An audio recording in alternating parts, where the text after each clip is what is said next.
Makanya siapa yang melanggar? Dia yang merasakan. Jadi jangan sampai masyarakat adat Kampung Pulau di sini sekarang itu jangan bodoh, jangan dibodohi sama orang pintar. Makanya kita harus lebih pintar supaya kita tidak dibodohin sama orang-orang pintar.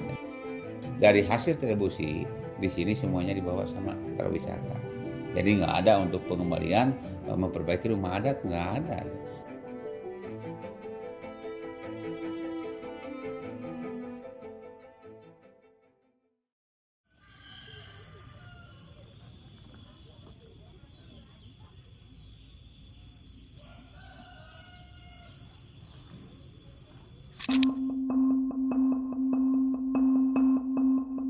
Nah, di sini ada suatu perkampungan yang namanya Komplek Kampung Pulau.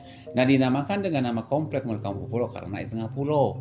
Nah, ini dari keturunan Eyang Badar Marit Muhammad. Jadi Eyang Badar Marit Muhammad, beliau dulunya seorang panglima perang Raja Mataram waktu dia Sultan Agung. Jadi Arif Muhammad ini disuruh menyerang tentara POC ke Batavia, gagal, pulang ke kerajaan tanpa ada sanksi. Jadi beliau sembunyi di Pulau Panjang ini. Jadi sebelum Eyang Badar Marit Muhammad datang ke Pulau Panjang ini, masyarakat di sini agama Hindu. Nah, datangnya Badar Marit Muhammad abad 17 diislamkan oleh beliau. Namun waktu Eyang Badar Marit Muhammad mengislamkan di sini secara bertahap ya, tradisi dan budaya Hindu sama beliau dengan buang seperti sesaji, kemenyan dipakai. Nah, yang jadi sebuah bukti bahwa Eyang Badar Marit Muhammad penyebar Islam abad 17 di Cengkon sekitarnya ada khutbah Idul Fitri, Idul Adha, Quran 30 sud dan kitab-kitab yang lainnya. Nah, itu kertas dari kulit kayu saya, tintanya dari arang dengan ketan yang menulisnya beliau sendiri waktu menyebarkan Islam di sini. Nah, kitab-kitab itu ditemukannya di Komplek Rumah Adat Kampung Pulau. Jadi waktu beliau tinggal di sini, menyebarkan Islam di sini. Nah, Eyang Badar Marit Muhammad itu punya anak 7, yang 6 perempuan dengan simbol 6 rumah, 1 laki-laki dengan simbol 1 musola. Nah, komplek di sini dari abad 17 sampai sekarang harus tetap 7 bangunan pokok, 6 kepala keluarga yang mengisi sekarang generasi yang ke-7, ke-8, ke-9. Nah, jumlah penduduk sekarang tinggal 19 orang, 10 perempuan dan 9 laki-laki.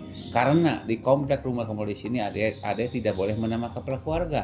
Misalkan anaknya menikah 2 minggu dari sini harus keluar. Nah, terkecuali salah satu udah meninggal orang tuanya, ibu atau bapaknya. Jadi anak yang sudah keluar menikah tadi bisa masuk lagi ke sini mengisi kekosongan. Namun yang hak menerima waris anak perempuan bukan laki-laki. Karena yang melanjutkan jejak Badar Marit Muhammad yang 6 perempuan, anak beliau satu-satunya laki-laki meninggal waktu mau disunat.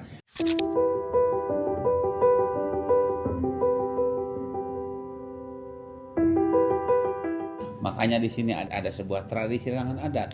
2 larangan dikaitkan dengan satu alasan. Tidak boleh membuat rumah beratap jure. Dan tidak boleh menabuh gong besar yang ada di perunggu. Nah, itu dikaitkan kepada anak laki-laki Arif Muhammad tadi. Jadi dulu waktu Eyang Badar Marit Muhammad mau menyunat anak beliau. Jadi sebelumnya di sini ada pesta besar. Anak itu sebelum disunat diarak memakai jampana dengan beratap jure. Diiringi oleh gamelan musik gong besar. Nah, tiba-tiba kena musibah, tiba-tiba datang angin badai menimpa kepada anak itu dari tanduk jatuh dan meninggal seketika. Jadi ketakutan Eyang Badar Marit Muhammad itu takut terjadi musibah lagi. Makanya di sini tidak boleh membuat rumah beratap jure dan tidak boleh menabuh gong besar yang dari perunggu. Tidak boleh berjarak ke makam keramat Sang Hyang hari Rabu malam Rabu. Kalau kunjungan wisata nggak apa-apa, untuk penelitian nggak apa-apa ya. Namun hitungan di sini Selasa pada asar udah masuk Rabu, Rabu pada asar udah masuk Kamis. Nah, ini berhubungan dengan Arsa Dewa Siwa.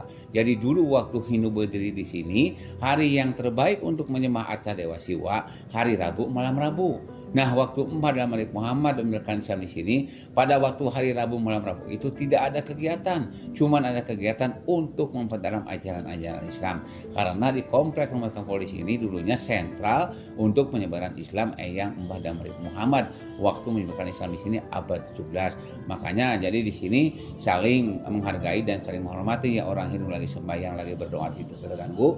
Nah, Arif Muhammad juga menyebarkan Islam di komplek rumah kampung Pulau tidak terganggu.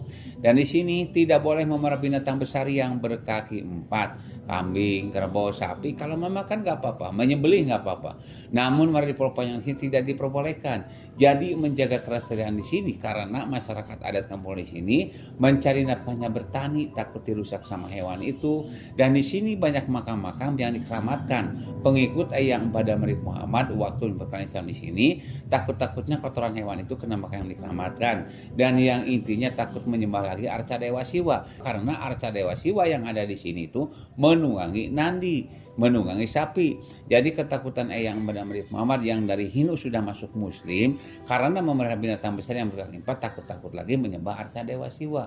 Makanya di sini tidak boleh memelihara binatang besar yang berkaki 4. Nah di sini dari abad 17 sampai sekarang itu harus tetap 7 bangunan pokok 6 kepala keluarga itu ya, sebuah simbol dari Putra Putri Arif Muhammad. Ritualnya di sini ada Rabu Lekasan, ada Mapak Bulan, 12 Maulud menyambutnya lahir Nabi Muhammad, 14 Maulud memandikan benda pusaka, terakhir bulan Maulud mileliankeun.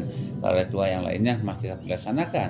Karena dulu waktu Mbah Damri Muhammad menyebarkan Islam di sini, tradisi budaya Hindu sama beliau dipakai, makanya sama kami yang tinggal di sini masih tetap dipertahankan dan masih tetap dilaksanakan. Kalau komplek warga Kampung Pulau dipimpin oleh sepuh adat namanya Pak Kuncen. Jadi yang dituakan ya. Jadi kalau ada acara apa dipimpin oleh sesepuh adat namanya Pak Kuncen. Jadi kalau luas Pulau Panjang ini sekitar 7,5 hektar. Kalau Danau Cangkuang sekitar 25 hektar. Danau Cangkuang ini hasil bendungan pengikut Eyang Mbah Damri Muhammad waktu menyebarkan Islam di sini.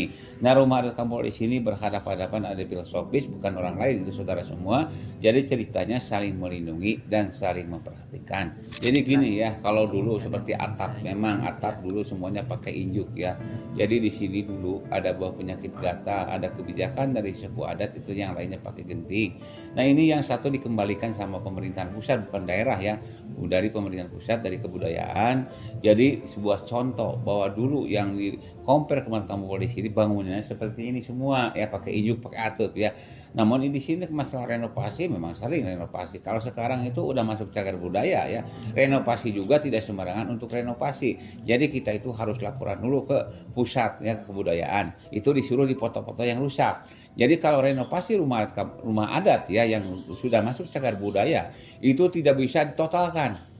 Ya, jadi harus tidak semuanya diganti. Jadi kalau masa proses untuk menjaga, melestarikan komplek kampung di sini itu ada kebersamaan ya dari masyarakat, pemerintahan daerah dan pemerintahan pusat itu ada kebersamaan. Jadi udah masuk cagar budaya. Jadi kalau kita ingin membereskan, ingin renovasi itu harus laporan langsung ke pusat ya.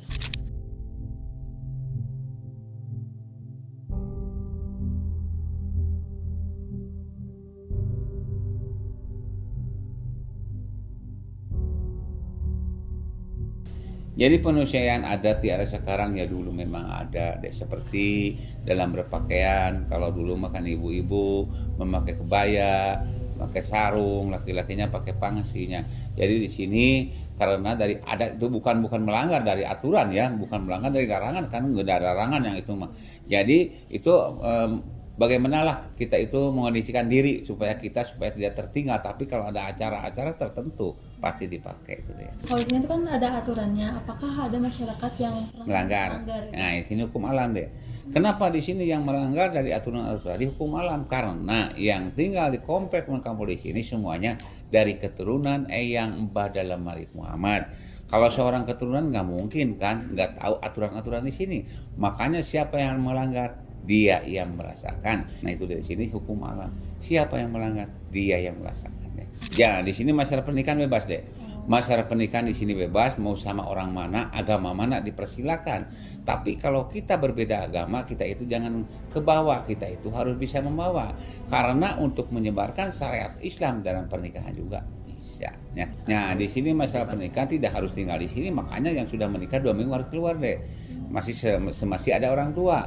Kalau orang tuanya udah meninggal salah satu, misalkan yang sudah menikah tadi itu bisa masuk lagi ke sini mengisi kekosongan. Itu juga kalau mau.